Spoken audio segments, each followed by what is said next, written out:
Terry Felinafo says, why, oh why, is it so hard to actually finish a piece of work? Just a few more steps and I'd be done, but I hesitate and I start something new instead. Terry Fella, you know, I feel it too. Frequently, it's like, actually, I'll give you a great example. Sometimes finishing something feels so sad. We just released the Demon Core video, and I might be more excited in that video than in recent memory about anything that I've built. It was such a fun build. It was just all in my wheelhouse, and yet right at the edges of it in a spectacular way. The object kept being more and more exciting to me. But that there is always a completion depression. Like, the feeling of having something to research is so delightful for me. And I love, like, oh, I've got extra time on a plane. Okay, let me spend some time researching this part of this thing.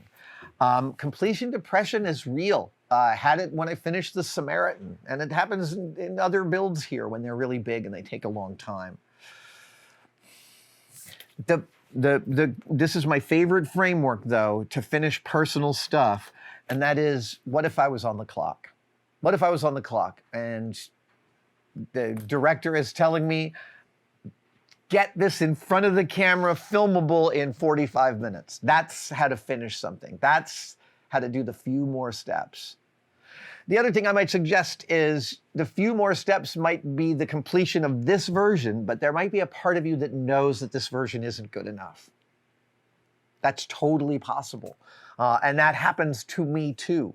Sometimes I get to the end of an elaborate build, like my scepter from the Crown Jewels, and I'm very aware that this is iteration 1 or 2 or 3, but not the last iteration. And that sometimes also inhibits me from finishing. ADHDMedia says, how do you find your balance between responsibilities and fun? There's always more that I can do, so my head never settles down. Okay, well, that's a separate issue, and my head never settles down either. It's funny, I was just talking to my son about this, because he works in restaurants, and his weekends are Monday and Tuesdays, which is actually kind of amazing, because during his weekends, everything's open, so we can go to the bank and he can go to the DMV. But he works really hard. He works like 12-hour days, Wednesday through Sunday. And so those days off become a scarcity model, and he becomes reluctant to make appointments on those days, which is totally understandable. So he was telling me yesterday that his mitigating strategy is to line up all the appointments on a single day. Like, okay, that's 2 weeks from now, I'm just gonna do all the appointments. And that is actually a terrific way to balance between responsibilities and fun. I happen to be, one of my proclivities is that I deeply love task completion. I'm almost agnostic as to the task. When I am making a list, I'll put on that list, make a list, just so I have something to cross off right away, because task completion just keeps giving me this endorphin rush that's like, bring it, bring it.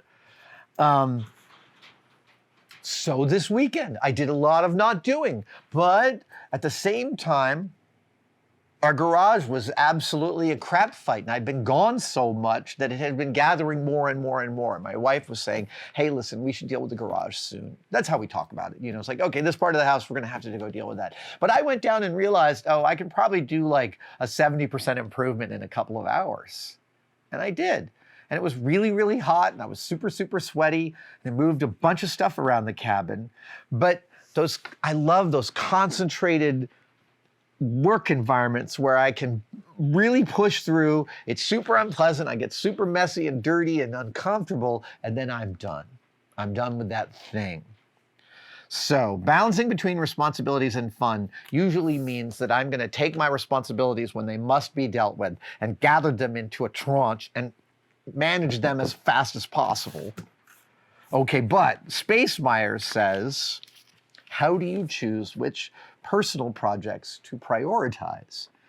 I find myself hopping, they say, from project to project in an inspiration circle, from practicing on music to art to games, depending on which I currently have the most drive for. Unfortunately, this often leads to small increments of progress spread throughout multiple projects. I don't know anything about that. Do you recommend focusing on one to completion?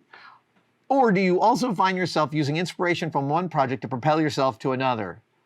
If so, any advice on being more consistent and preventing yourself from falling off of projects? No, I am the worst person to ask for this. I am literally in a palace of my uncompleted projects.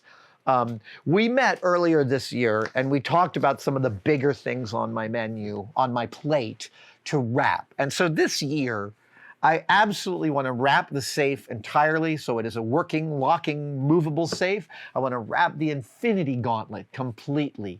And I want to build a guitar. I want to build an acoustic parlor guitar. Those three things are my three main goals this year in terms of projects I want to move off of the still being worked on pile. But you talk about this inspiration cycle in a slightly negative term, and I actually find it to be intoxicatingly useful to me, the inspiration circle. So for instance, if I'm about to tackle a big task, I will often start with a little small one that I complete. Feels really good, get a little bit of shine on, and then move on to the big one. So for me, the inspiration cycle is like that's how everything gets done in here.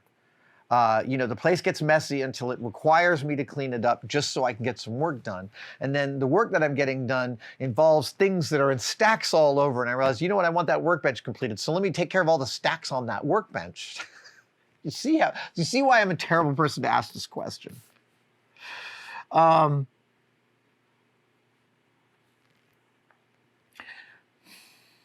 I think the secret sauce that I'm answering in both of these questions is to go easy on yourself. And so in my balancing between responsibilities and fun, I am not above kicking my responsibilities down, kicking that can down the street in order to maintain my current mental state. I'm sensitive to when I have reached my level of overwhelm and need to recoup. And it's okay. It's okay to just want to scroll at the end of the day. It's okay to do Sudoku for hours. These are places we let our brains rest. And so in both of these are spaces in which each of us can find room to beat ourselves up for not dealing with that thing. Procrastination, all of those things that we use to... Our internal monologues are so vicious, man. They are so vicious. And someone once said, your internal monologue, you have two of them. And the first one is the one you were taught by your folks, which is likely their internal monologue, right? And then the second internal monologue is the one you've learned to apply over top of the first one. Go easy on yourself. If you have a bunch of projects you are enjoying and they're all over the place and they're all not quite done, while on one level, that's a bunch of uncompleted things, on another level, that's a marvelous grace that you have so many things occupying your attention. They will yield all of these fun projects. DanielBally says, you've talked about constraints improving creative work. It's absolutely true. I believe strongly in constraints. After 22 years as a practitioner, I'm building a public publication in my field, and the planning has been fun. Maybe a little too fun. In professional work, how do you recognize when refinement is still serving the client or the audience versus when it's becoming a socially acceptable form of hiding? Okay, so what you're saying is you have 22 years of experience in a discipline, and you are building a publication to cover that discipline, and you're having so much fun downloading your work history into this publication that you're wondering if you're not just hiding, not completing this because the planning is so much fun. Well, the answer is probably yes. That's definitely a thing that can happen. I talked in the beginning of the live stream about completion depression.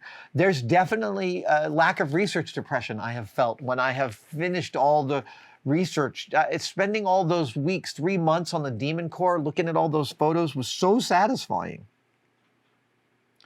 And yeah, it can totally end up that you're you can totally end up in a position of self-soothing, and you are no longer incrementally improving the thing that you are self-soothing with.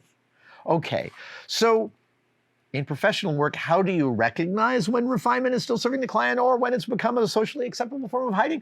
I'm not sure you need to recognize that. I think the moment it becomes a question, it's time to give yourself a deadline. Yeah, that's what I'm saying. DanielBally, it's time to give yourself a deadline and hold to it. And like I said, one of my favorite questions in my personal interior practice that gets me to solve problems. Like we're working on WALL-E internal mechanics on this year. Oh, that's the other thing I want to complete this year, a WALL-E. Yes, a working robotic WALL-E will also be part of this year's completion index. And when I have something like this in front of me, I'm sitting there thinking through all the ways in which I might modify it. And there will come a point this year when I just have to decide, when do I want the WALL-E to be finished and come backwards from there? That's what's required. Because yeah, I could noodle away on little parts of WALL-E for decades, without a doubt. But if I'm going to complete it this year, look, I started the Infinity Gauntlet 2 years ago, and the safe before that, even? Yeah, so DanielBally, you and I both need to apply a date to these projects we want to complete. Perfect is the enemy of done, and it's never going to be perfect. So stop imagining that a little more work will make it perfect. Give yourself a date and execute.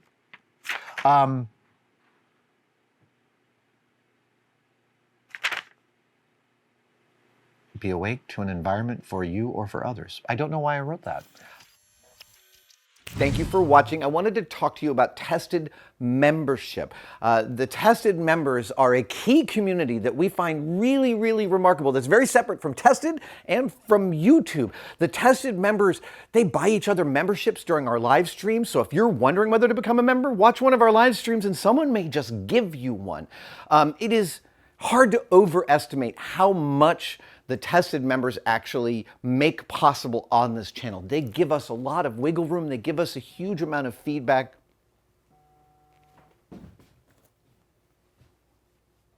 That's a member right now.